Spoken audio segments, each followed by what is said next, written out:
آج کا سفر موسیٰ علیہ السلام اور جادوگروں کا مقابلہ۔ مصر کی سرزمین پر فرعون کی حکومت تھی۔ وہ خود کو خدا کہلواتا تھا اور اپنی رعایا پر ظلم و ستم کرتا تھا۔ بنی اسرائیل جو حضرت یعقوب علیہ السلام کی نسل سے تھی، فرعون کے ظلم کا شکار تھی۔ انہی حالات میں حضرت موسیٰ علیہ السلام کی پیدائش ہوئی۔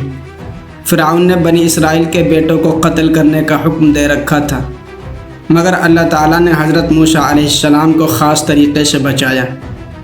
آپ کو دریا میں بہا دیا گیا اور اللہ کے حکم سے وہ فرعون کے محل میں جا پہنچے، جہاں فرعون کی بیوی آسیہ نے انہیں اپنی اولاد کی طرح پالا۔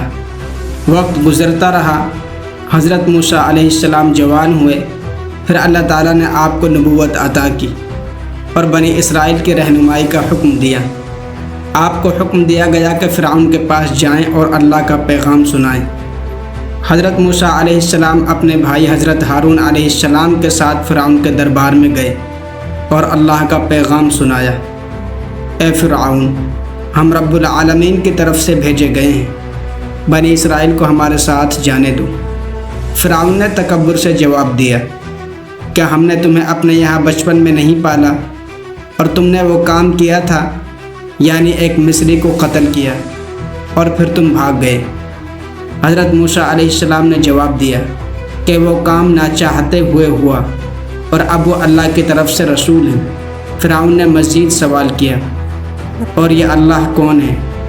حضرت موسیٰ علیہ السلام نے فرمایا، وہ آسمانوں اور زمین اور ان کے درمیان کی ہر چیز کا رب ہے، اگر تم یقین رکھتے ہو۔ فرعون اور اس کے سرداروں نے حضرت موسیٰ علیہ السلام کی دعوت کا انکار کیا اور انہیں چیلنج دیا، کیا تم ہمارے سامنے کوئی نشانی لا سکتے ہو؟ حضرت موسیٰ علیہ السلام نے اللہ کے حکم سے اپنا عصا زمین پر پھینکا، وہ عظیم سانپ بن گیا۔ پھر اپنا ہاتھ اپنی بغل میں ڈال کر نکالا تو وہ چمکتا ہوا سفید نور کی طرح ہو گیا، جو دیکھنے والوں کو حیرت میں ڈال دیتا۔ فرعون نے کہا، یہ تو جادوگر ہے جو تمہیں تمہارے ملک سے نکالنا چاہتا ہے۔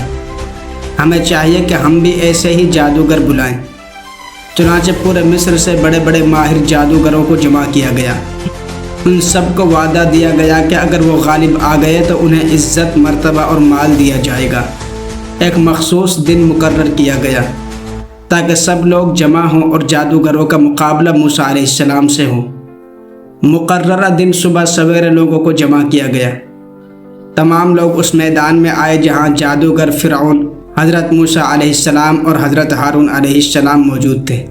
جادوگروں نے حضرت موسیٰ علیہ السلام سے کہا، اے موسیٰ، یا تو تم پہلے پھینکو یا ہم پھینکیں۔ حضرت موسیٰ علیہ السلام نے فرمایا، تم ہی پہلے پھینکو۔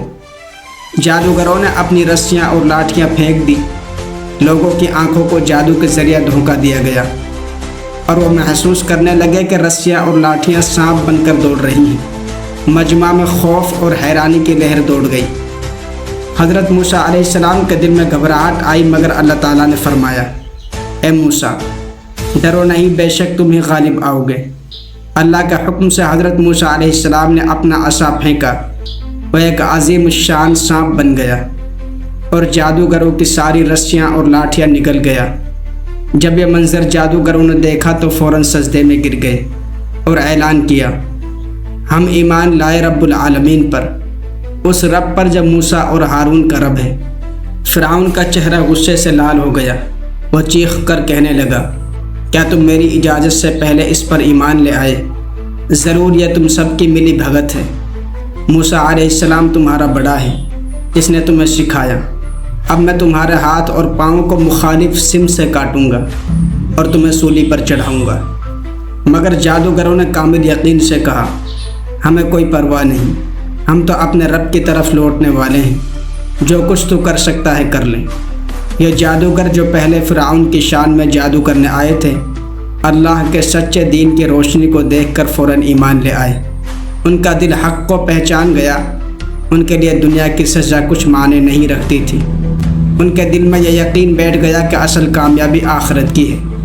حضرت موسیٰ علیہ السلام اور حضرت ہارون علیہ السلام کے لیے بھی یہ منظر ایک عظیم نصرت تھا۔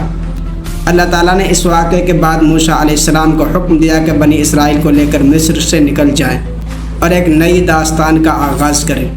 یہ واقعہ قرآن مجید میں کئی جگہوں پر بیان ہوا ہے، جن میں سورہ طٰہٰ، سورہ شعراء، سورہ اعراف اور سورہ یونس شامل ہیں۔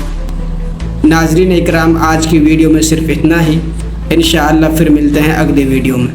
اگر آپ ہمارے چینل پر نئے ہیں تو چینل کو لائک اور سبسکرائب ضرور کریں۔